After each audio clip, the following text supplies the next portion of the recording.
Et je te dis je te dis qu'il est excité. Parce qu'il faut comprendre le test, en fait. Non, le test est tellement... C'est un beau test, en fait. Non, regarde, t'as parlé pendant 3 minutes. Moi, je t'ai parlé. Là, je pose juste une question simple.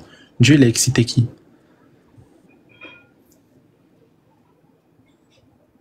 Les Mèdes. Dieu, il savait que les Mèdes allaient faire telle ou telle chose? Tu sais, la colère de Dieu consiste à quoi? C'est pas ma question, la colère de Dieu, c'est pas ma question. Oui, ta question, c'est quoi, alors? La question, c'est quoi? La question, c'est Dieu. Est-ce qu'il savait? Mais c'est ça le sens de la prophétie. Ok, donc Dieu, il savait à l'avance que les Mèdes allaient violer. Mais bien entendu. Il les a excités. Non, il les a excités à faire la guerre. Oui, et pendant la guerre, il savait qu'ils allaient... Pas à violer. Pendant la guerre, il savait qu'ils allaient violer. Non, pas à violer. Pendant la guerre, pas à violer. Ok, pendant la guerre, il savait qu'ils allaient violer. Mais parce que dans toutes les guerres, il y a des viols, malheureusement. Non. Donc, pour dire aux Babyloniens, bien entendu. Est-ce que Dieu savait que ce peuple-là allait violer des femmes qui n'ont rien demandé? Mais dans toutes les guerres, il y a des viols. Mais est-ce que Dieu savait? C'est pas ma question. Mais bien, Dieu le savait. C'est ça qu'il prévient les Babyloniens. Il leur dit de se convertir pour que ça n'arrive pas. D'accord. C'est ça que tu ne comprenais pas. Donc ça veut dire que Dieu, il prévient des Babyloniens des années ou peut-être des siècles, je sais pas combien de temps, que si... Enfin, en réalité, déjà, il n'y a même pas à se convertir. Déjà, je sais pas pourquoi vous inventez ça. Mais en gros, il va leur arriver telle ou telle chose. Et Dieu, comme il sait, il a quand même excité des gens à aller violer des femmes. Mais ce qu'il faut comprendre, en fait, c'est quoi la colère de Dieu? La colère de Dieu consiste à dire, le mal, je le bloque pour ne pas qu'il existe, mais quand je suis en colère, je laisse le mal se dérouler. Et quand le mal se déroule, c'est vraiment le mal. Qui est l'auteur de ce mal? Qui est l'auteur de quoi? De ce mal, qui est l'auteur? Mais c'est les hommes qui sont l'auteur de mal. C'est pas Dieu. C'est les hommes. Ok, je te pose une question, regarde bien. Amos 3.6. Sonne-t-on de la trompette dans une ville sans que le peuple soit dans l'éprouvante? Arrive-t-il un malheur dans une ville sans que l'Éternel en soit l'auteur? Qu'est-ce qu'il entend par être l'auteur? Ça veut dire qu'il laisse faire. C'est pas lui qui le fait. Non. Arrive-t-il un malheur dans une ville sans que l'Éternel en soit l'auteur? Mais, attends, je prends le test, hein, parce que si je prends... Eh les gars, voilà, arrêtez s'il vous plaît de raconter n'importe quoi. Étudiez un petit peu. Étudiez un peu, voilà. Dites des choses, faut arrêter un peu.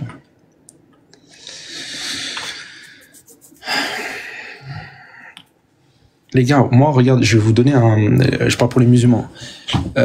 Vous avez le site, vous tapez sur Google, vous avez le site, il s'appelle Sefaria, ok? Sur Google, vous tapez Targum Jonathan, Sefaria. Ok, Targum Jonathan Sefaria. Vous regardez le texte araméen. Pourquoi? Parce que le texte araméen, si vous voulez, ça va être une interprétation des rabbins, et une traduction, si vous voulez, de l'hébreu à l'araméen, qui va énormément contredire la croyance des juifs qui veulent tricher. Pas des juifs qui veulent tricher, pas les juifs qui sont en accord avec le texte. Allez, comme ça, ça va ou quoi, mon frère? Les juifs qui veulent tricher.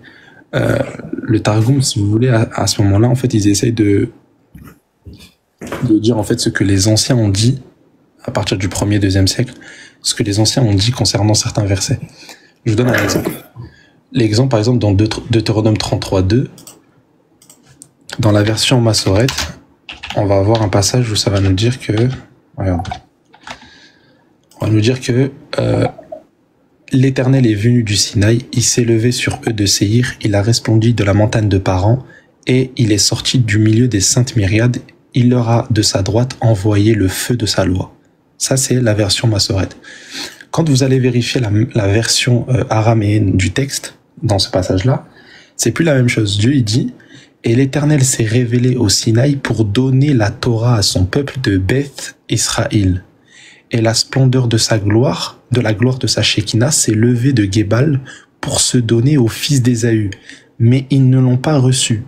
Elle a resplendi en majesté et en gloire du haut du mont Paran pour se donner aux fils d'Ismaël. Attends, je suis en train de parler aux musulmans, là. Donc ici, on a une version araméenne qui te dit clairement que Dieu ici, il a donné enfin, sa majesté, sa gloire, etc., donc sa Torah, il l'a donné aux fils d'Ismaël pour que, justement, ils pratiquent la loi et les commandements. Mais si Ismaël, en tout cas les fils d'Ismaël, ils sont pas dans le spirituel, dans le fait d'être sauvé par Dieu, dans l'alliance, etc. Mais pourquoi Dieu, il va donner, du coup, sa loi, sa majesté aux enfants d'Ismaël, du coup? Vous voyez les contradictions, et tout à l'heure, c'est pour ça que quand il lui a dit, je te donne Rachi, je prends pas les rabbins, moi c'est moi. T'es qui, toi? Toi, t'es qui, toi? En plus, il a sorti un argument, oh là là, Moustad, sur fils Ismaël. N'importe quoi, frère. N'importe quoi. Bon, Fidèle, la dernière fois, t'as voulu parler de la sourate 457. Vas-y, je t'écoute. Non, on ne fera pas ce débat ici. Non, c'est pas le lieu de le faire. Je voulais tout juste dire que j'ai écouté ton débat avec Mena sur Isaïe 13-16. Oui. Honnêtement, d'abord, tu n'as pas compris le test. Il y a 2 secondes, tu as vu qu'il y avait marqué que c'est Dieu l'auteur du mal. Mais je t'ai dit, la référence, tu me donnes plus. Amos combien? Je t'ai donné Amos 3.6. Amos 3.6. Parce que le problème, c'est que toi, tu prends un test, tu le prends pas dans le contexte. Et tu le prends une petite partie, et tu dis, et Amos 3.6 dit quoi? Attends, d'abord, c'est une interrogation.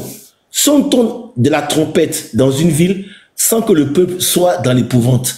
Arrive-t-il un malheur dans une ville sans que l'Éternel en soit l'auteur? Car le Seigneur, l'Éternel, ne fait rien sans avoir révélé son secret à ses serviteurs les prophètes. Voilà. Donc, du coup, ça veut dire que ce qui va arriver dans Isaïe 13-16, c'est une prophétie, c'est tout. Oui. Et c'est qui l'auteur? Ça veut dire qu'ici, il ne veut pas dire que le Seigneur est l'auteur du mal. Tu n'as pas compris encore. En fait, tu ne comprends pas. Tu sais, Léon, ce qui est dommage que je trouve avec toi, c'est que tu vas prendre des tests et que tu ne comprends pas, en fait. Et tu veux les interpréter. Parce que si on prend le test d'Isaïe 13-16, je t'assure, si tu prends ce qui est dit, d'abord, le Seigneur dit, il parle de guerre. Il dit, l'Éternel des armées passe en revue l'armée qui va combattre. Donc, c'est une situation de guerre déjà. Ils sont en guerre. Et ensuite, tu vois, il utilise 2 temps. Il utilise le futur simple et le futur entier pour dire aux Babyloniens, parce que c'est ça le sens de la prophétie. Si vous ne faites pas, voici ce qui vous comme Jonas est parti à Ninive, tout ça là, voici ce qui va arriver. Ils n'ont pas écouté ce qui est arrivé. Parce que tu disais quand je t'ai écouté dans le truc, tu disais non, que dans l'islam, mais je suis désolé, combien de fois dans des hadiths, il a été dit, est-ce qu'on enlève son sein dans la captive avec qui on couche ou pas? C'est des viols, c'est quoi d'autre? C'est des viols, c'est tout. Donc du coup, dans toutes les guerres, les viols, même aujourd'hui, encore des viols. Qu'est-ce que tu racontes là? Qu'est-ce que tu racontes, Fidèle? Arrête de raconter. Qu'est-ce que tu racontes là? Donc oui, tu me fais croire que à l'époque, dans les guerres, il n'y avait pas de viols. Même aujourd'hui encore, c'est un monstre. C'est pas vrai, tu le sais très bien. Fidèle. J'ai jamais dit que... C'est inexact. Regarde, Fidèle, j'ai jamais dit que dans les guerres, il n'y a pas de viols. C'est pas ce que j'ai dit. Au contraire, il y a des viols. Non, tu parles de l'islam. Mais par contre, selon Ésaïe 13, qui a excité ces gens-là? C'est Dieu. Et Dieu, il savait à l'avance qu'ils allaient violer. Tu as dit tout à l'heure que c'est pas Dieu ici qui a ordonné. Non, non. Attends, je t'ai écouté pendant 2 minutes. Fidèle, je t'ai écouté pendant 2 minutes. Léon, s'il te plaît, c'est Sepharia. Tu marques Targum, Jonathan, Sepharia. Targum, espace Jonathan, espace Sepharia, avec un S. Regarde, tu as dit tout à l'heure que c'est pas Dieu qui a ordonné. Regarde, je vais te poser une question simple. Au verset 3, on te dit, j'ai donné des ordres. Cite-moi les ordres. Tu me dis qu'il les a envoyés faire la guerre. Ok, ça fait un ordre. Tu parles Isaïe 13? Ouais, Isaïe 13.3. Non, ça s'arrête à 22. Oui, mais là, je te pose une question sur Isaïe 13.3. Il y a marqué j'ai donné des ordres à ma sainte milice. À ma sainte milice, j'ai appelé les héros de ma colère, ceux qui se réjouissent de ma grandeur. Écoute ma question. Oui. Tu as dit que Dieu il les a envoyés faire la guerre. Ok, ça fait un ordre. Donne-moi les autres ordres.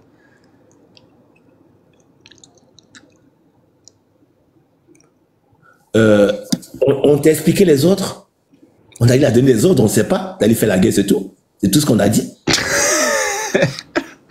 Parce que, regarde, Regarde, ce que tu ne comprends pas, c'est ça qui est intéressant. C'est utilisé au futur simple ou au futur antérieur. C'est très bien. C'est très Alors, bien. Du coup, il a envoyé un ordre qui est de faire la guerre. D'accord. Et ensuite, c'est quoi les autres? mais on ne sait pas. Comment ça, on sait pas? Comment ça, on sait pas? Mais c'est ce qui est démarqué. Parce que je te lis je te lis par exemple le 14, le 15 et le 16. Ouais. Alors comme une gazelle effarouchée, comme un troupeau sans berger, chacun se tournera vers son peuple, chacun fuira vers son pays. Tous ceux qu'on trouvera seront percés, et tous ceux qu'on saisira tomberont par l'épée. C'est un ordre, ça, ou pas? C'est tout, c'est ce qui va se passer. Mais c'est un ordre, ça, ou pas? C'est pas l'ordre qui... Non, c'est pas un ordre. Il décrit ce qui va se passer. Regarde, Isaïe décrit ce qui va se passer, c'est tout. Il décrit ce qui va se passer, nickel. C'est tout. Qui a ordonné de tuer? Non, il n'a pas ordonné. Il a dit, allez faire la guerre, il n'a pas dit tuer. Excuse-moi. Vous êtes des ouf. Genre Dieu là, il a dit aller faire la guerre et de pas tuer. J'ai donné des ordres à ma sainte milice. J'appelle les héros. À quoi ça sert une guerre fidèle?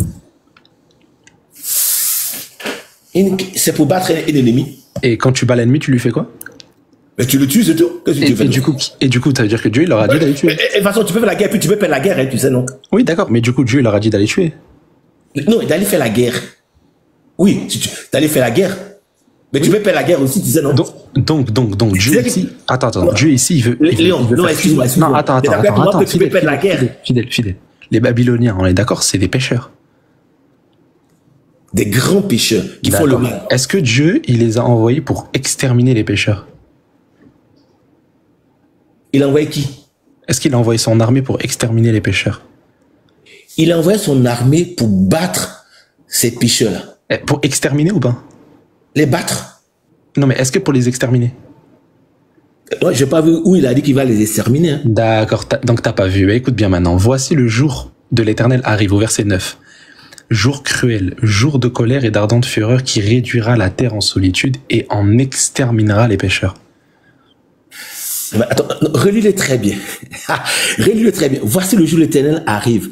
Jour cruel, jour de colère et d'ardente fureur qui réduira la terre. Ouais. C'est une prophétie. En fait, tu comprends pas parfois. C'est une non, oui, d'accord, tu m'as dit, il n'y a pas marqué exterminer. Il y a marqué quoi là? Et on exterminera les pécheurs. Oui, mais. Qui a ordonné ça? Quand il parle de Babylone. Qui a ordonné ça là, d'exterminer les pécheurs?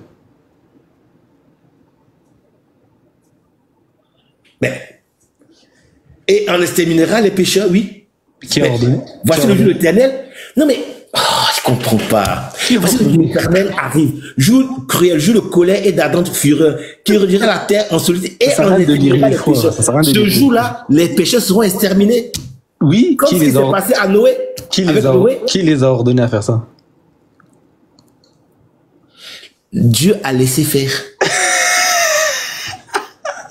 Dieu, il n'a pas laissé faire. Dieu, il a ordonné. Non, il a laissé le mal faire. Regarde. J'ai donné des ordres à ma sainte milice. Oui. Parmi les ordres qu'il a donnés.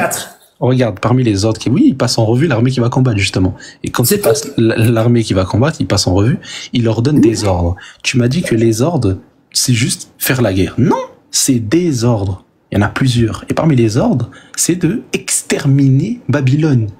Exterminer Babylone. Et quand tu extermines un peuple, tu lui fais quoi? Eh ben, tu le tues. Et quand ici, on te dit qu'ils vont, toutes les personnes qu'ils vont trouver, ils vont les tuer par l'épée, ils te rajoutent. Il te dit non seulement ils vont tuer par l'épée, mais ils vont aussi écraser leurs enfants sous leurs yeux, ils vont vous piller vos maisons et ils vont vous violer vos femmes. Et quand Dieu énumère ici tout ça, il dit quoi? Voici, j'excite contre eux. Donc la personne qui excite, qui ordonne et qui prophétise, c'est Dieu. Et qui les détruit? Verset 19. Et Babylone, l'ornement des royaumes, sera détruite. Comme Sodome et Gomorrhe, que Dieu détruisit. Oui. Que Dieu détruisit. Donc, qui fait tout ça? Qui fait tout ça? Qui est derrière tout ça? Qui est l'auteur selon Amos 3:6? L'Éternel. L'Éternel laisse le mal. Laisse le mal. Les Mèdes là. C'est pas il laisse le mal, c'est lui qui laisse le mal. L'Éternel tue. Qui dit je rendrai les hommes plus rares? C'est qui? C'est l'Éternel, oui. Comment il va faire? Ben, il va détruire. Comment? Il va détruire, c'est tout. C'est-à-dire que ce qu'il faut comprendre, oui. Est-ce que c'est l'Éternel même qui allait détruire? Il va envoyer. Oui, c'est l'Éternel. Ah oui? Tu as vu l'Éternel sur le terrain en train de tuer quelqu'un? Non. Il passe en revue l'armée qui va combattre. Léon, soyons pragmatiques. Oui. Est-ce que tu vois l'Éternel sur un cheval en train de se battre contre quelqu'un? J'ai pas dit que c'était Dieu qui faisait un 1 contre 1 contre quelqu'un, quand même respecter Dieu un minimum. Ben donc du coup, ça veut dire quoi? Les hommes veulent faire le mal. Fidèle. Ils laissent le mal se faire, c'est tout. Fidèle, regarde, fidèle. Si toi, t'as une armée, Dieu, il passe en revue toi et ton armée. Ouais. Il vous donne des ordres. C'est une vision, c'est une prophétie. Oui, est-ce que tu vois? Oui. C'est-à-dire que Dieu, toi, il passe en revue ton armée, il te donne des ordres et il t'excite. Il t'excite à exterminer les pécheurs. Est-ce que c'est lui qui est derrière ça, oui ou non? Non, Léon, excuse-moi. On va être pragmatique. Est-ce que tu vois Dieu sur un cheval en train de des ordres comme mais qu'est-ce que tu racontes? Ça n'existe dans aucune guerre que Dieu il est là sur un cheval, frère. Mais bien entendu. Mais donc du coup, c'est une prophétie. Ça veut dire que c'est une prophétie. Ça veut dire que comme les gens veulent faire ils veulent entre eux se battre, se tuer et tout là. La prophétie dit Dieu se sert de ces gens-là, les Mèdes là, comme outil pour aller combattre les Babyloniens, c'est tout. Donc ça veut dire que Dieu il s'est servi d'êtres humains violeurs pour aller tuer les femmes babyloniennes, on est d'accord? Il s'est servi des gens. Non, il leur a pas d'aller tuer. Il n'a jamais dit d'aller violer. Non, excuse-moi. Il leur a jamais d'aller violer. Hein. Cite-moi un verset où Dieu dit aller violer. Ça n'existe pas. Fidèle. Ouais. Dieu, il a donné. Ça n'existe pas. Regarde, écoute bien. Dieu, il a donné des ordres. T'es pas capable de me donner tous les ordres. Ça, c'est pas écrit. Je vais pas t'inventer des ordres. Oui, ben justement. Attends. C'est marqué d'aller faire la guerre? Ben oui. C'est marqué où, vas-y? Le 4, il dit quoi? Il passe en revue l'armée qui va combattre. Ben alors, combattre, une armée qui combat, c'est quoi? Elle fait quoi? Ah ben parfait. Ben du coup, moi je te dis la même chose. Elle fait la guerre? Mais regarde, je te dis la même chose. Verset 15, 16, 17. Mais non, Attends. On te dit, ils vont violer. Qui excite? Mais non! C'est ce qui va se passer. C'est pas l'autre qui a le droit de le faire. Tu n'arrives pas à faire cette distinction, et Léon, tu as un problème. Et voilà. Franchement, vous êtes d'une malhonnêteté. Mais regarde. Elle est juste choquante, genre. Isaïe décrit ce qui va se passer. C'est pas ce que Dieu leur dit de faire. Est-ce que tu as vu Dieu leur dit, allez violer, tuer? C'est pas ce qu'il dit. Isaïe décrit ce qui va se passer. C'est tout. C'est pour prouver. Est-ce qu'il y a marqué aller tuer? Tu dis quoi? Est-ce qu'il y a marqué aller tuer? Est-ce que c'est marqué aller tuer?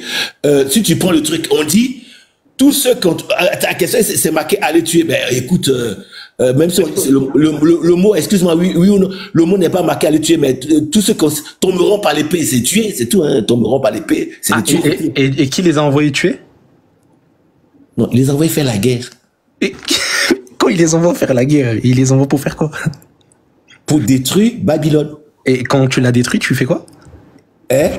Quand tu détruis Babylone, tu lui fais la guerre pour la. Et tu fais quoi pendant la guerre? Mais tu sais que tu peux aussi perdre la guerre quand tu vas. D'accord, oui, mais là Dieu il a dit qu'il va les détruire. C'est-à-dire là il va pas perdre la guerre. Il va fortifier les Mèdes pour qu'ils gagnent, c'est tout. D'accord. Et quand il les a fortifiés pour qu'ils gagnent, ils vont faire quoi pendant la guerre? Mais la guerre, ils vont faire ce que les gens font d'habitude, c'est tout. Et ils vont faire quoi? Ils tuent, ils violent, ils font tout ce que tu veux. Et du coup, qui les a envoyés pour faire ça? Non, ils envoient faire la guerre. C'est tout. Et après, les Mèdes aussi. Regarde. Fidèle, regarde. Quand ils ont. Regarde, on est d'accord que violer une grande partie. Regarde, je vais te prendre un cas particulier. Admettons que, je sais pas moi, il y a une armée, elle vient à un endroit et elle viole toutes les femmes. Cette armée-là, on est d'accord qu'elle a fait quelque chose de mal. C'est ce qu'ils font, ils font tous. C'est un malheur. C'est ce qu'ils font tous, c'est la réalité. C'est un malheur ou pas? Mais si c'est un malheur. Parfait. Écoute bien maintenant. Arrive-t-il un malheur dans une ville sans que l'Éternel en soit l'auteur? Est-ce qu'il en soit l'auteur? Mais tu comprends pas c'est une interrogation qui pose. Oui, mais justement, ça veut dire que c'est pas possible. Ça veut dire que sans que Dieu laisse faire.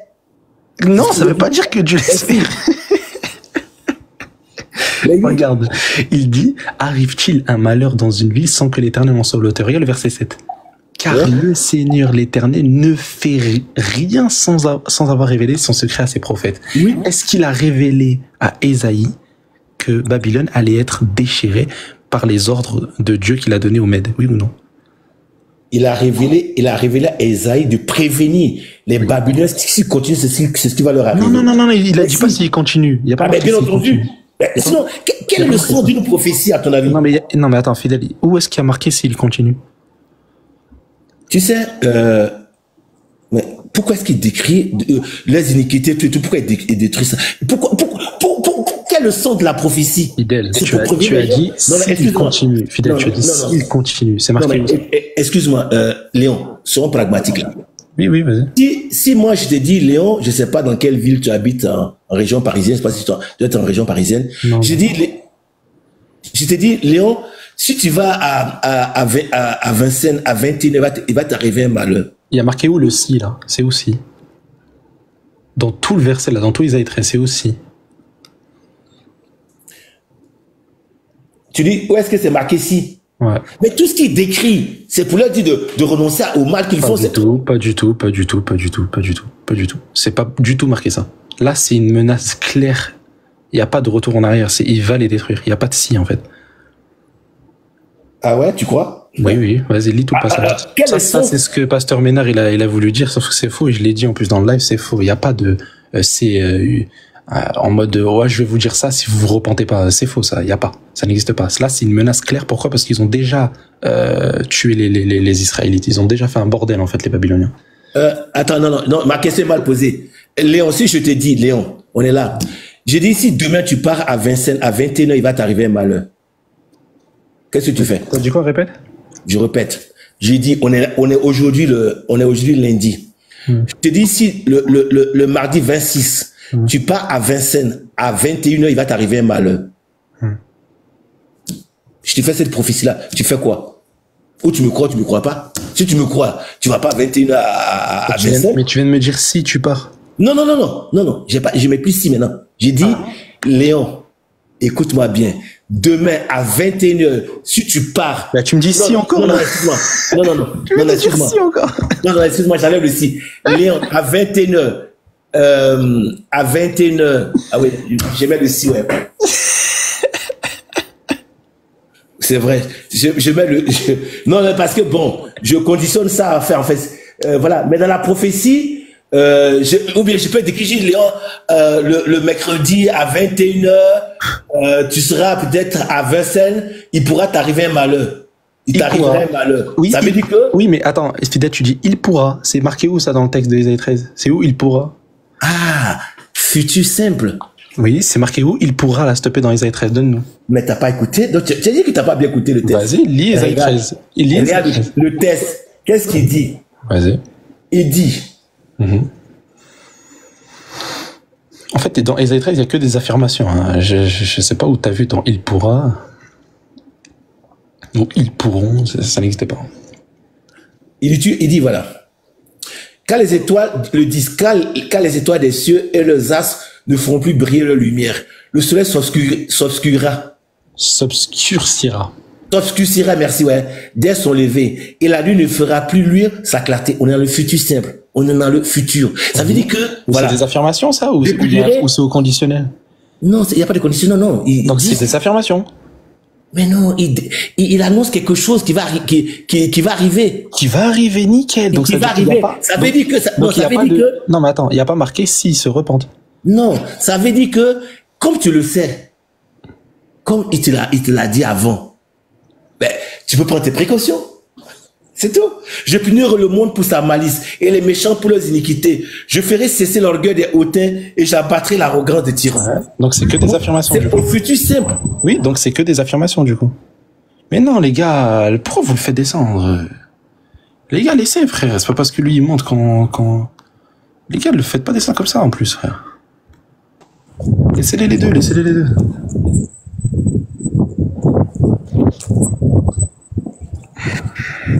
Musulman devenu catholique. Je voulais te citer le passage dans Matthieu 24. Qu'est-ce que le Christ fait? Il annonce quoi? Il dit Non, mais ceci. attends, fidèle. Depuis tout à l'heure, tu parles 2 secondes. Et tu viens de dire que ils pourront et ceci et cela. C'est Tu m'entends? marqué où? Ouais, on t'entend, mais tu bugs par contre. C'est marqué où ils pourront, ils voudront et ceci et cela. C'est marqué où tout ça? Là, c'est que des affirmations. Tout le texte d'Ésaïe 13, c'est un jour cruel.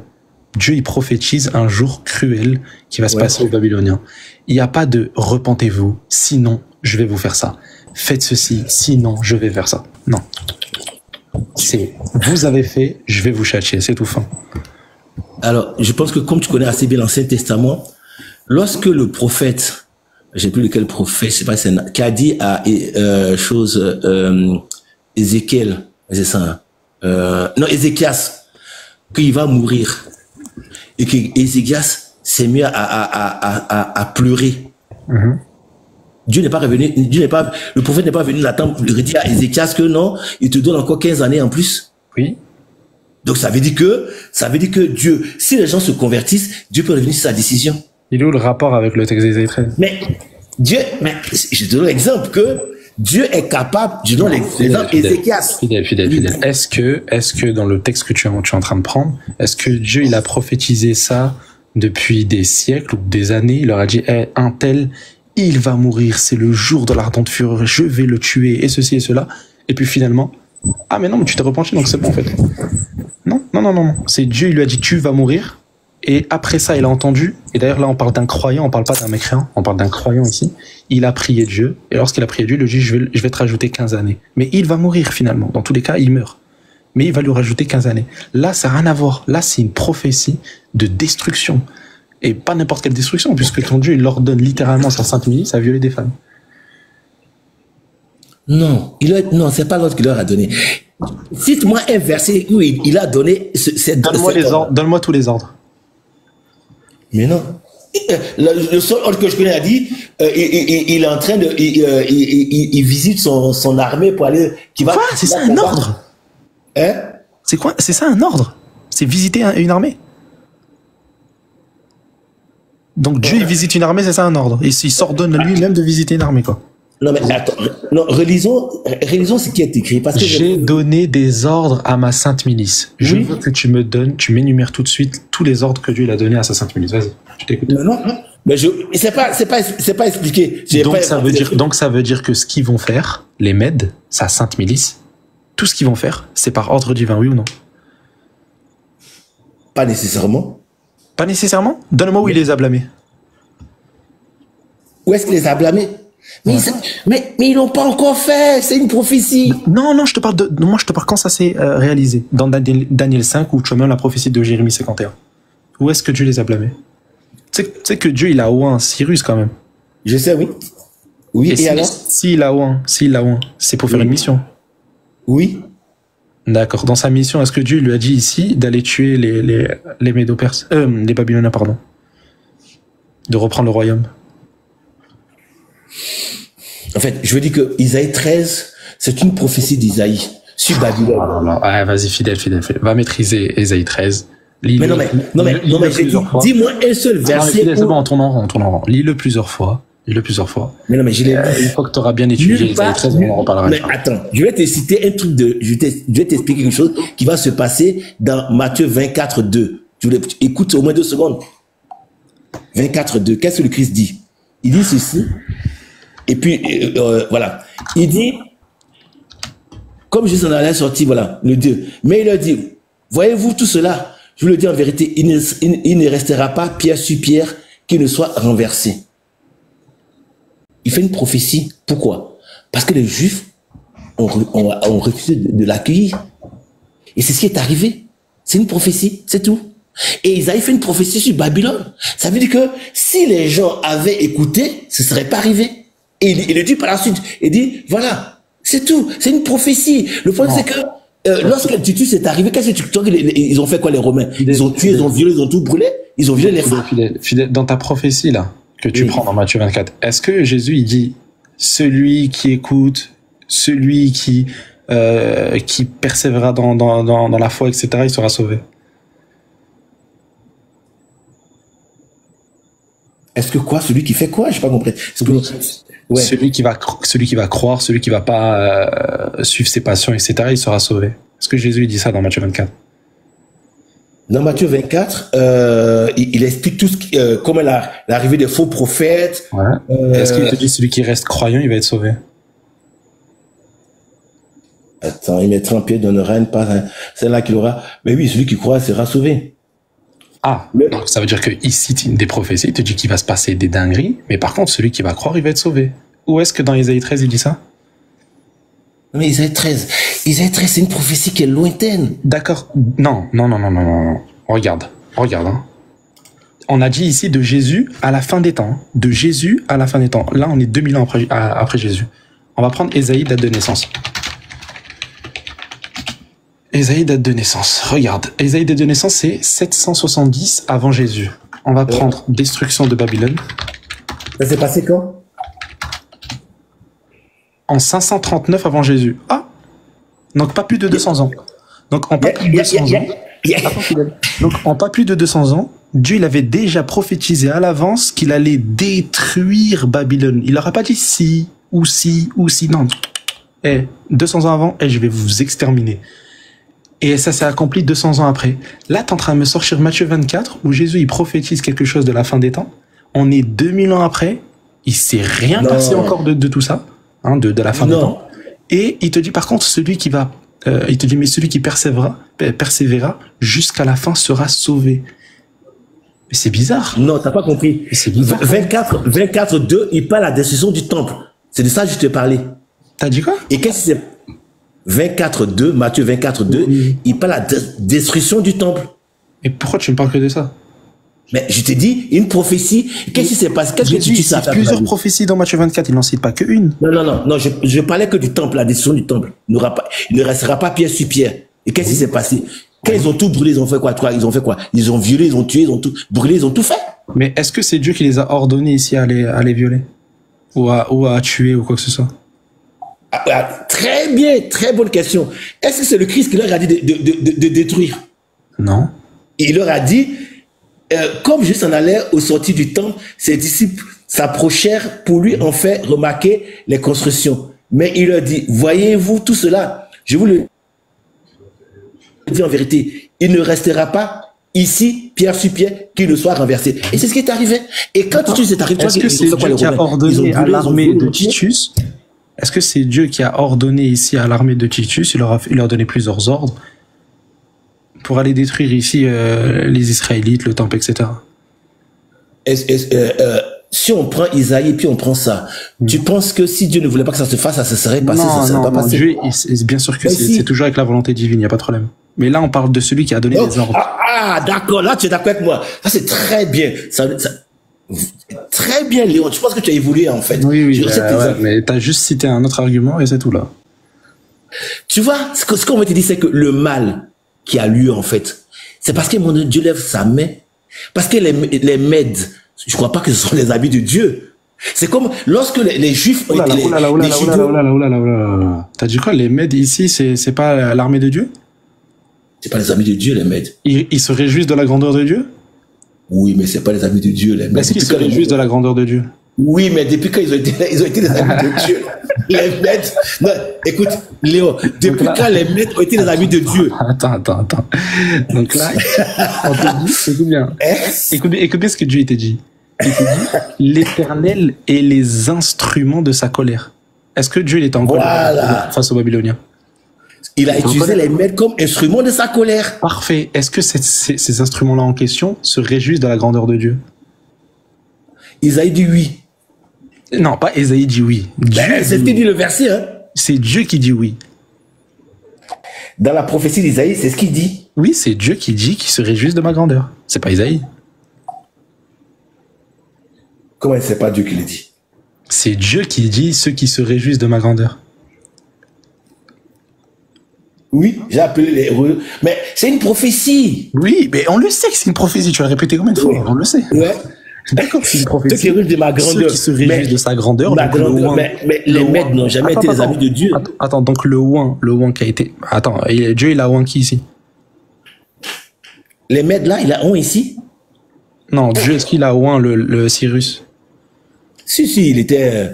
il a oint Cyrus puisqu'il était dans il s'est servi de Cyrus pour faire repartir son peuple en Israël. Donc il a oint.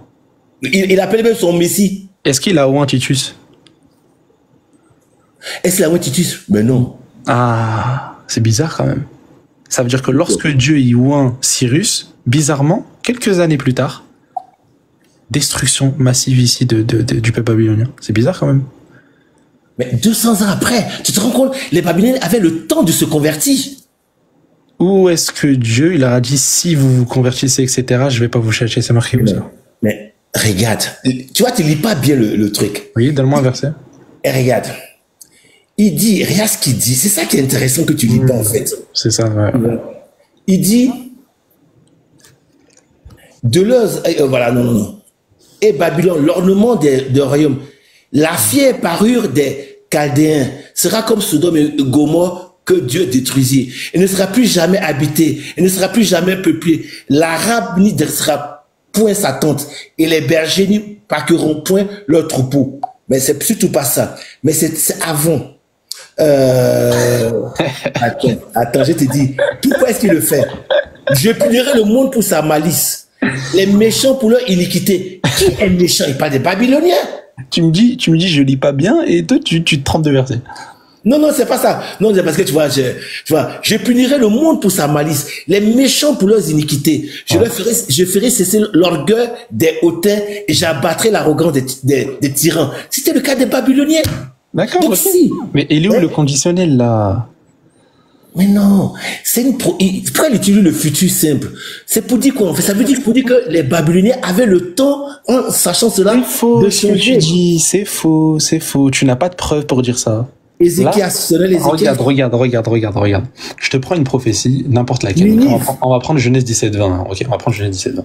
Dieu il dit à Ismaël, je ferai de toi une grande nation. Est-ce que ici il te dit, oh si vous vous repentez, je vais pas vous multiplier, je vais pas vous faire ceci, je vais vous faire cela. Non. Il dit, je vais vous multiplier à l'infini. Il n'y a pas de si vous vous repentez. Non, ici c'est clair, Dieu il sait qu'ils vont se multiplier et il prophétise. Enfin, il dit ce qui va se passer dans l'avenir. Là, pareil par rapport à Isaïe 13, Dieu il est juste en train de dire que il va se passer ceci, il va se passer cela. Fin, il n'y a pas de si vous vous repentez ou si ceci. Ça, c'est le truc que Pasteur Ménard, il a dit, c'est n'importe quoi. Ça n'existe pas dans le texte. Faut arrêter. Léon, excuse-moi, je donne ce texte-là. Jonas 1.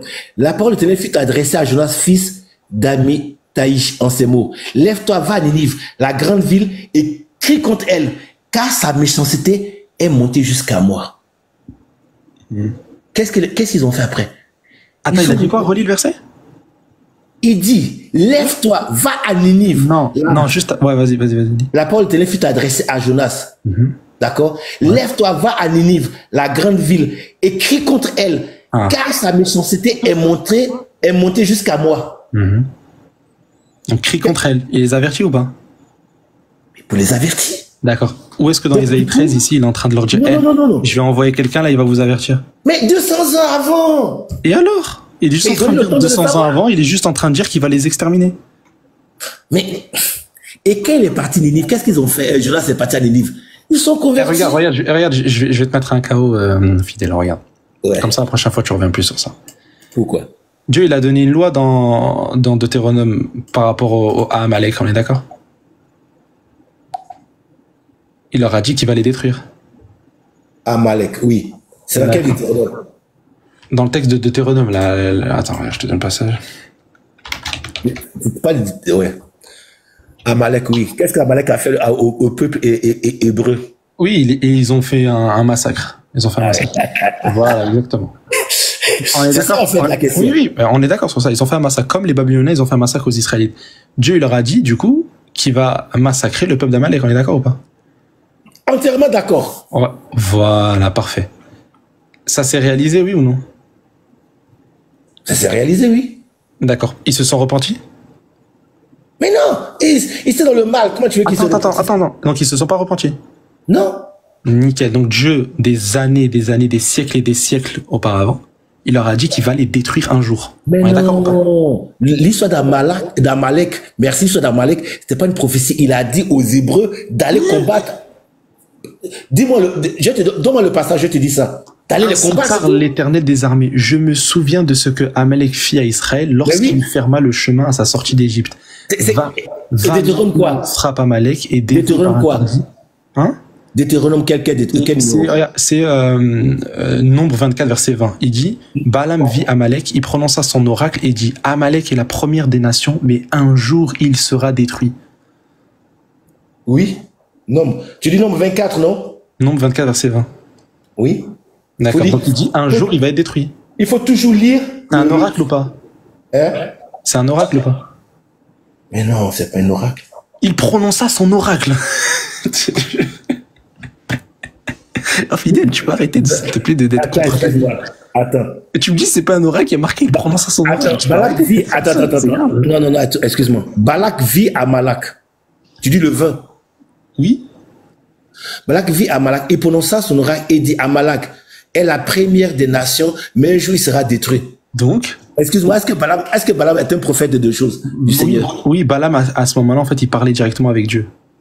Non, c'est un devin. C'est pas un prophète. Non, c'est devenu un devin. À la base, il parlait avec Dieu directement. Il est devenu pécheur par la suite dans le texte de Nombre.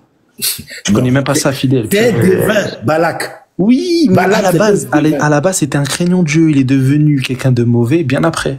À la base, il parlait avec Dieu directement. Balaam a toujours parlé avec Dieu en tant que devin, mais n'était pas un prophète de Dieu. J'ai jamais dit que c'était un prophète de Dieu dans le sens de Moïse ou quoi. J'ai juste dit que Balaam, il communiquait avec Dieu. Dieu lui donnait des informations sur le futur. Oui ou non? Mais parce que c'était un instrument qu'il utilisait. D'accord, parfait. Prophète. Il a cité une prophétie ici. Il a dit que Amalek va être détruit un jour. On est d'accord ou pas? Oui. Il l'a détruit ou pas? Il l'a détruit, oui. Dans ce cas-là, avec Ésaïe 13, on parle de la même chose. Oracle. Non, c'est pas la même chose. Mais c'est parce que Balaam n'est pas un prophète. Oracle sur Babylone. Oracle sur Babylone. Et on te dit que Babylone sera comme Sodome et Gomorrhe que Dieu détruisit. Isaïe est un prophète 200 ans avant. Et alors? Ça change quoi? Rien. Qu'est-ce qui s'est passé, rien? Parce que l'histoire de Balaam, tu le lis mal, en fait. Qu'est-ce que Balak a fait? Qu'est-ce que Balak a demandé à Balaam? Monte Mathias. Tu m'as dit quoi? Bon, tu veux qu'on termine? Non, vas-y, je t'écoute. Je pose la question. Qu'est-ce que Balak a demandé à Balaam? Qu'est-ce que Balaam, il a dit quoi? Non, Balak. Qu'est-ce qu'il a demandé à Balaam? Balak, il a dit quoi à Balaam? Oui. C'est qui Balak? Ah, tu vois, c'est ça en fait. Tu sais pas qui est Balak? Non, je sais pas c'est qui Balak. Alors, je vais te lire ce passage. Regarde ce que Balak a demandé à Balaam de maudire. C'est ça, tu vois. Oui. Voilà. Il m'a fait penser au joueur de l'Allemagne. Pour ça, je me suis dit, qu'est-ce qu'il raconte? Balak. Ouais. Dans le 23. Parce qu'il faut prendre le truc. Mais attends, les Babyloniens, ils ont été maudits aussi, là. Qu'est-ce que tu me racontes? Qui ça? Les Babyloniens aussi, ils ont été maudits.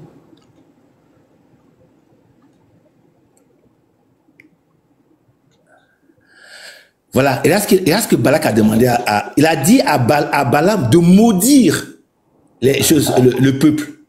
Oui. Mais ça change quoi? Les Babyloniens, ils ont été maudits aussi. Et donc, du coup, la réponse que donne Balaam, il la donne à Balak. Il peut pas maudire. Puisque Dieu lui dit, tu vas maudire ce peuple-là, c'est mon peuple. Tu ne veux pas le maudire. C'est pas possible. Lequel de peuple? Regarde. Nombre 22. Balak, fils de... mais qu'est-ce que tu es en train de parler? T'es dans Nombre 22, on était dans Nombre 24. Qu'est-ce que tu racontes? Il faut aller avant, parce que si tu te dis... t'es en train de prendre par rapport aux enfants d'Israël, là? Mais bien entendu. Mais on n'est pas sur les enfants d'Israël, on est chez Amalek et tout à l'heure chez les Babyloniens. Qu'est-ce que tu racontes? Non, l'oracle dont tu parles, c'était pas une prophétie comme la prophétie d'Isaïe. C'est la réponse qu'il donne à Balak, c'est tout. Mais qu'est-ce que tu racontes? Ah, regarde. Est-ce que ici, le texte c'était quel texte? Nombre 24. Je reprends le texte. Nombre 24, verset 25. Non. Tu m'as dit 20 d'abord. Ouais, verset 20, voilà. Je sais pas pourquoi c'est toi, tu m'as emmené là-bas pour rien du tout. Est-ce que ici, Balaam, il prononce un oracle en disant que Amalek, il va être détruit, oui ou non? Il le dit à qui? Il le dit pendant... On te dit Balaam vit Amalek. Oui. Ok. Et là, il prononce un oracle. Il dit que Amalek, elle va être détruite un jour. Est-ce que ça s'est réalisé, oui ou non? Ça s'est réalisé parce qu'il le disait à Balak. Parfait. Parfait. Si ça s'est réalisé, donc ça veut dire qu'il y a oracle. Mais c'était pas une prophétie. Mais comment c'est quoi un oracle? Dis le 25, s'il te plaît. Non. C'est quoi un oracle? Faut pas confondre. Un oracle, c'est quoi un oracle? Oh là là. Je t'explique l'oracle. Je t'explique c'est qu'un oracle. Léon, tu sais pas c'est qu'un oracle. Ouais, je sais pas c'est quoi un oracle. Tu viens voir un prophète. Une question précise. D'accord. Et la réponse qu'il te donne, ça peut être un oracle. D'accord. Et il se réalise ou pas ce truc? La réponse qui se donne, ça peut être un oracle. Ça peut se réaliser comme ne pas se réaliser. Ça dépend de ce que tu fais. D'accord. Sur le cas de Amalek, ça s'est réalisé? Et oui, ça s'est réalisé puisque... D'accord. Sur le cas de Ésaïe, ça s'est réalisé? 200 ans plus tard, ça s'est réalisé. Donc, dans les deux cas, il y a eu oracle et réalisation. Puisqu'ils n'ont pas changé. Fidèle. Donc, dans les deux cas, il y a eu oracle et réalisation, on est d'accord? Oui. D'accord, parfait. Dans Ésaïe, où est-ce que on te dit mot pour mot que ces personnes-là, ils doivent se repentir? Mais quelle leçon de la prophétie dans ce... C'est pour que les gens changent. Fidèle. Qu'est-ce que Nini va faire? Tu dis, non, mais qu'est-ce que... Léon, qu'est-ce que Nini va faire? Tu sais, le fait de dire que Dieu, il dit... tel des châtiments ici, des châtiments, etc. Et pour à la fin tu dises non, en fait c'est pour qu'il change. Ça veut dire que Dieu en fait il est en train de parler là, il est en train de révéler une chose. Et puis finalement les gens se sont repentis. Et lorsqu'ils se repentent ils vont dire mais attends, mais du coup ta prophétie elle s'est pas accomplie vu qu'on s'est repenti. Ça veut dire que ton Dieu n'a pas prévu qu'on allait se repentir. Ézéchias. Ça n'a rien à voir avec Ézéchias puisqu'on parle pas de châtiment. On ne parle pas de châtiment. Qu'est-ce que tu racontes? Il a dit tu vas mourir. Il est en train de raconter. Dieu, il a dit quoi à Ézéchias? Il lui dit tu vas mourir. Est-ce que c'est faux? Est-ce que Ézéchias ne va pas mourir? Mais non, tu vas mourir là. Non, il a pas dit tu vas mourir là. Il a dit tu vas mourir. Attends, tu connais le passage? Oui, je connais le passage. Et ensuite il a prié et Dieu lui a rajouté 15 ans. Mais est-ce qu'il va mourir? Il s'est converti. Il est mort plus tard, 15 ans plus tard. Il lui a donné 15 ans plus. Est-ce qu'il va mourir au final? Mais si, mais lui a donné 15 ans plus. D'accord, mais est-ce qu'il va mourir? Subhanallah. Mais bien entendu, il va mourir, mais là, il va mourir avant les 15 ans. Nickel. Est-ce que dans Ésaïe 13, il te dit ah, mais si vous vous repentez, ben, je vais pas vous faire ceci. Ah, mais si vous allez faire telle ou telle chose, je vais pas vous faire telle ou telle chose. C'est faux ce que tu es en train de raconter. Ça n'existe pas dans le texte. Non, mais attends, qu'est-ce qu'il reproche dans Ésaïe là? Qu'est-ce qu'il leur reproche? C'est ça qu'il faut voir. À Ésaïe? Non, qu'est-ce qu'il reproche dans Ésaïe 13 aux gens? Mais justement, en fait, ça, tu vas pas le retrouver dans Ésaïe 13. Ce que tu vas le retrouver par rapport à ce que je punirai le monde pour sa malice. Oui, justement. Et les méchants pour leur iniquité. Et quelle iniquité? Vas-y, tu sais même pas, j'en suis sûr. Quelle iniquité? L'iniquité? Ouais. L'iniquité, c'est le mal extrême, c'est les injustices, l'iniquité. Mais qu'est-ce qu'ils ont fait? Qu'est-ce qu'ils ont fait, le peuple babylonien? Je ferai cesser l'orgueil des hautains, la méchanceté. C'est pas ça ma question. Ils ont fait quoi comme péché? Ben c'est ça, on te dit là. Ils sont méchants. Ils ont fait quoi? Ils sont méchants, ils sont orgueilleux, ils sont hautains, ils sont arrogants, ce sont des tyrans. D'accord. Et les tyrans, quand ils ont fait quoi, du coup, pour être des tyrans? Qu'est-ce qu'ils ont fait pour être des tyrans? Ouais. Qu'est-ce qu'ils ont fait pour être des tyrans? Les Babyloniens faisaient quoi? Ils étaient méchants, c'était tout. C'est tout, juste parce que t'es méchant. Mais non, ils étaient méchants, ils faisaient du mal. Et quel mal? Mais je vais pas te les citer, le mal. Ah ben non, cite-moi le mal, vas-y. Mais c'est ce qui est décrit. Regarde, tu maîtrises rien. Mais tu maîtrises rien, en fait, c'est ça ton problème, c'est que tu sa malice. Mais non, mais alors pour sa malice, qu'est-ce qu'ils ont fait, subhanallah? Les méchants pour leur iniquité. D'accord, okay. Mais quelle iniquité? Quelle iniquité? Il y a plein d'iniquité. L'iniquité, c'est des injustices, il y en a plein. Quelle injustice? Et tu les décris. Quelle injustice? Je n'ai pas besoin de te le dire. Les injustices, Dieu déteste les injustices. Ils sont orgueilleux. Ils sont hautains. Regarde, d'accord, ils sont hautains par rapport à qui? Ils sont les tyrans. Par rapport à qui? Par rapport à leurs voisins, certainement. Quels voisins? Peut-être les Mèdes, ou bien d'autres, peut-être. Je ne sais pas.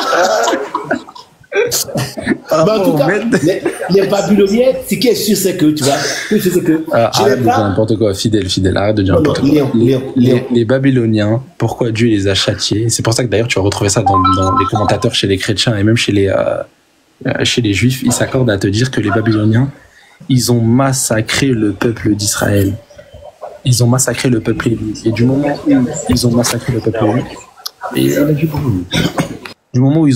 le peuple élu, alors ils ont Dieu ici il les a châtiés. Et il les a châtiés par rapport enfin, il les a châtiés en utilisant les Médo-Perses pour pouvoir massacrer le peuple babylonien. Non, puisque la déportation... Tu peux pas me dire non, mais tu peux pas me dire non. Non, mais excuse-moi, la déportation, alors lis Jérémie, la déportation des Judéens, parce qu'il s'agit des Judéens, qui sont les Juifs, les Judéens, c'était la volonté de Dieu. Lis Jérémie. Dieu a dit aux Judéens, vous serez déportés.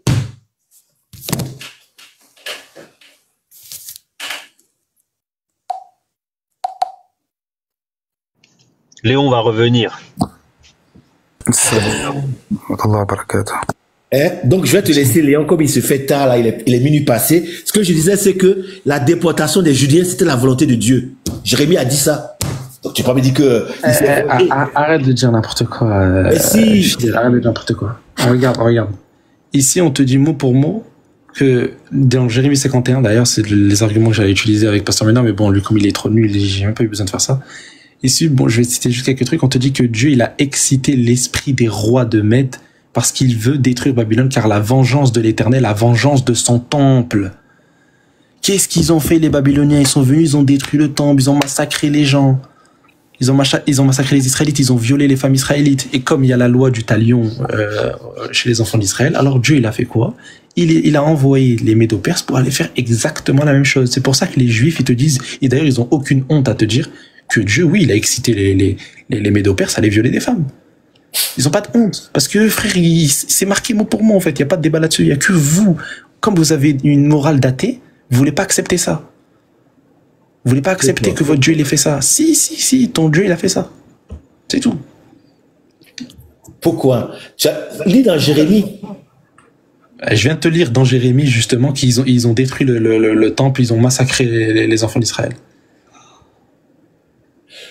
Jérémie 28, je ferai venir dans ce lieu, dit l'Éternel, je connais la fille de roi de truc et tous les quartiers de Juda qui sont allés à Babylone. Non, pas avant. Comment à quel moment il a commencé à annoncer, et parce que les gens disaient non, ça va pas arriver. Mais si, c'est arrivé. Donc du coup, c'est la volonté de Dieu.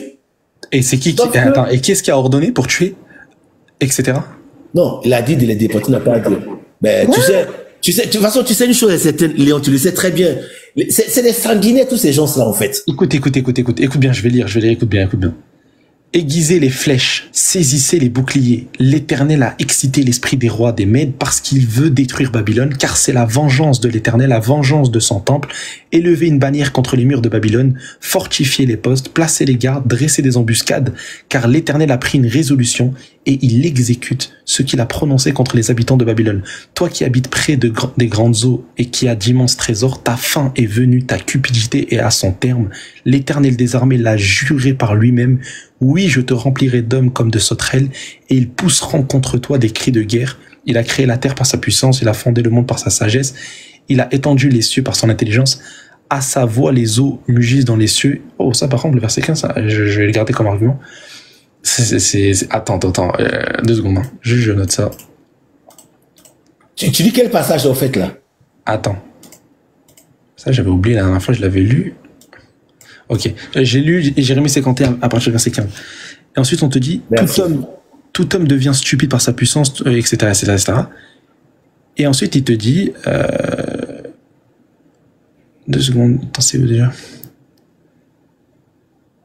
Voilà, regarde. Voici, j'en veux à toi, montagne de destruction, dit l'Éternel, à toi qui détruisais toute la terre. J'étendrai ma main sur toi. Je te roulerai du haut des rochers et je ferai de toi une montagne embrasée. On ne tirera de toi ni pierre angulaire, ni pierre pour fondement, car tu seras à jamais une ruine, dit l'Éternel. Léon. Préparez contre les nations, les rois des Mèdes, ses gouverneurs et tous ses chefs et tout le pays sous leur domination. Car la terre s'ébranle, elle tremble, car le dessein de l'Éternel contre Babylone s'accomplit. Il va faire du pays de Babylone un désert sans habitants. Qui fait tout ça, fidèle? Léon, 51, regarde. Mais tu vois, en fait, tu n'écoutes pas ce que je te dis. Jérémie 51. Regarde ce que dit. Oh non, c'est ça, je rends grâce à Dieu parce que soudain Babylone tombe, elle est brisée, gémissez sur elle, prenez du baume pour sa plaie, peut-être guérira-t-elle. Ils ont voulu guérir Babylone. Dieu voulait guérir Babylone, mais Babylone n'a pas voulu. Tu t'es dit, tu vois. Attends, Fidèle, excuse-moi, Fidèle, tu sais c'est quoi le problème? Fidèle, le problème, au lieu de rigoler, le problème c'est pas le fait que Dieu il punisse un peuple. Le problème c'est le moyen qui est utilisé ici pour punir le peuple. Le moyen c'est le péché. C'est pas la guerre en elle-même. Si c'était que la guerre, ok. Mais là on te parle de, enfin je sais pas si vous parliez de ça, de viol de femmes. Ouais, Et c'est ça le problème. C'est ça le problème. En fait, c'est pas la finalité et la punition. Parce que dans 1 Samuel 15:3, c'est la même chose. Maintenant, si je te demande, c'est quoi le pire? C'est violer des femmes ou égorger des nourrissons? C'est quoi la chose la plus pire? Non, Dis-moi, réponds-moi. Excuse-moi. Je disais ça à Léon, il contestait. Jérémie 51:7. Babylone était dans la main de l'Éternel comme une coupe d'or qui enivrait toute la terre. Les nations ont bu de son vin. C'est pourquoi les nations ont été comme en délire. Soudain, Babylone tombe. Elle est brisée. Gémissez sur elle. Prenez du bon pour sa plaie. Peut-être guérira-t-elle. Nous avons voulu guérir Babylone. C'est ce que je disais. Tu dis c'était faux. J'ai compris. Dieu a voulu que Babylone se repente. Oui, guérir. Regarde. Attends. Guérir ou punir. Chevalet, 2 secondes. La guérison, fidèle, la guérison de Babylone, mais ça, on est d'accord avec même en islam où on te dit qu'Allah Azza wa Jal ne détruit pas un peuple avant de les avoir avertis. Donc il y a forcément un avertissement. Tu me rejoins alors? Attends, non, là justement, tu vas bien comprendre ce que je suis en train de dire. Allah Azza wa Jal ne châtie pas un peuple tant qu'il n'a pas averti justement ce peuple-là. Sauf que le texte d'Ésaïe 13, ça y est, c'est la condamnation, c'est fini, il n'y a plus de revenir en arrière. Ésaïe 13, c'est un châtiment. Dieu, il te dit qu'il va faire ça. Il n'y a plus de retour en arrière, c'est ça que tu comprends pas. Il leur a donné déjà des chances au préalable. Le texte d'Ésaïe 13, c'est fini, c'est clos. Et c'est pour ça que Jérémie te dit ça, et là maintenant, ça vient maintenant, là, tout de suite, là. Il a prévenu Babylone. Il a pas prévenu dans Ésaïe 13, fidèle. Non, mais était dans la main de l'Éternel une coupe d'or. Ça veut dire que Dieu avait mal de tout le mal que faisait Babylone. Il voulait que Babylone change. Comme Ninive, Babylone n'a pas voulu. Donc finalement, 200 ans plus tard, il a détruit. C'est pas ce que Dieu voulait au départ. Dieu, il avait sur un compte. Fidèle. Ah, mais fidèle. Vraiment, non. Là, en fait, c'était quelqu'un d'âgé, donc j'ai pas envie d'entrer dans les trucs. Non, mais vraiment. Babylone était dans la main. Va étudier ton texte, sincèrement, va étudier ton texte. Et t'as pas lu ça, Léon, comme par hasard. Tu as sauté ça. Mais ce texte-là ne contredit pas ce que je suis en train de dire. Ésaïe 13, c'est une prophétie sur ce qui va se passer. Est-ce qu'il va se passer, oui ou non, ces choses-là? Bien sûr, ça s'est passé. Parce que Babylone a refusé d'obéir. Mais Babylone, elle a refusé quand? Avant Ésaïe 13 ou avant? Attends, Jérémie, il est de quel siècle, Jérémie, à ton avis? Jérémie, il vient juste après. Ou donc, avant, je crois. Ou avant, je m'en rappelle plus. Attends. Il faut que Attends, je vais te dire. Attends, avant ou après, je m'en rappelle plus. Ah, il est juste après. Mais bien entendu, Isaïe prophétise. D'accord. Mais comme ils n'ont... Arrête, Elias, ce que tu fais, frère. Arrête de faire n'importe quoi. T'es muté.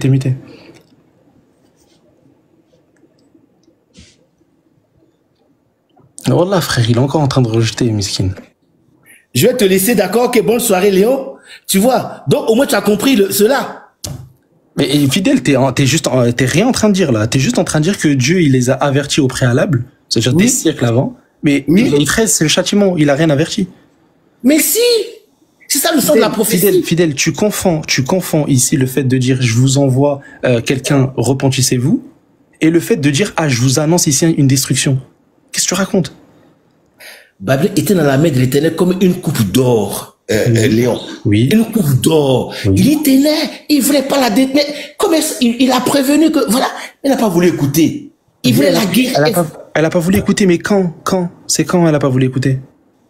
Excuse-moi, Léon, je vais te laisser sur ça après. 200 ans. La prophétie sera allée 200 ans plus tard. C'est comme si, tu vois, par exemple, toi et moi, on va pas vivre 200 ans. Les gens, c'est comme si on disait aujourd'hui à la France, au peuple français, on est là, ici, on nous dit, si vous faites pas ceci, voilà ce qui va arriver. Nos enfants, arrière, petits enfants, tout, ils savent, ils font pas. C'est ce qui va arriver. C'est tout. Et Fidèle, t'es juste en train, encore une fois, de répéter ce que tu as dit depuis tout à l'heure. Sauf Sauf que ça ne marche pas dans Ésaïe 13 et Jérémie 50. T'es Mais pas en train de si. citer ça. Là, t'es juste en train de dire que Dieu, il les a avertis au préalable. Mais oui. Comme il a averti tout peuple, en fait, au préalable. Mais Oui. t'es pas en train de me réfuter sur le fait qu'Ésaïe 13, il annonce un châtiment clair. Il est pas en train de leur dire, si vous vous repentez pas, il va se passer ceci ou cela. C'est faux. C'est pas marqué ça. Ésaïe 13 et Ésaïe 50, Jérémie 51, on te dit simplement que Dieu, il va les châtier. Pourquoi il va vous châtier? Parce que justement, vous avez pas écouté au préalable. Fin. Donc t'es juste en train de répéter des trucs pour éviter le truc, mais non, ça marche pas. Dieu, il les a excités à aller violer des femmes. Non, regarde. etc. Non, Léon. Je te dis le 9. Nous avons voulu guérir Babylone. Mais ça s'est passé quand, la guérison? Mais- Ça s'est passé quand? Jérémie est venu après Isaïe. Et alors? Donc ils avaient 200 ans pour changer. Non, c'est faux ce que t'es en train de dire. Ésaïe 13, il est déjà en train d'annoncer ce qui va se passer. Parce que Dieu, il sait à l'avance que ces personnes-là ne vont jamais revenir dans le Pourquoi? Ninive l'a fait, non? Ninive l'a pas fait? Non, et Dieu, il sait à l'avance que Babylone ne va jamais revenir dans le droit chemin. Ézéchias l'a pas fait? Si. Donc c'est possible. Et qu'est-ce que tu racontes? Ézéchias, je t'ai dit, il annonce pas un châtiment. Qu'est-ce que tu es en train de raconter? Est-ce que Il a Ézéchias, dit qu'il allait tué des mourir. gens? Est-ce Il a dit qu'il qu'Ézéchias, allait c'était un mourir. tyran ou je ne sais quoi? Ça n'a rien à voir. Oh, c'est pas. Bon, écoute, je vais te laisser. Oui, laisse-moi, va étudier ton texte. C'est un bon... Je vais te laisser. Je pense que toi-même, tu as trouvé la réponse que je te donnais, que tu contestais. Oui, d'accord, Fidèle, mais bien sûr. Ok, bonne soirée. Et puis à la prochaine. Mais j'attends toujours le débat, hein. Je t'ai dit, on le fait maintenant si tu veux. Non. Écoute, je travaille demain, là. Quand tu veux.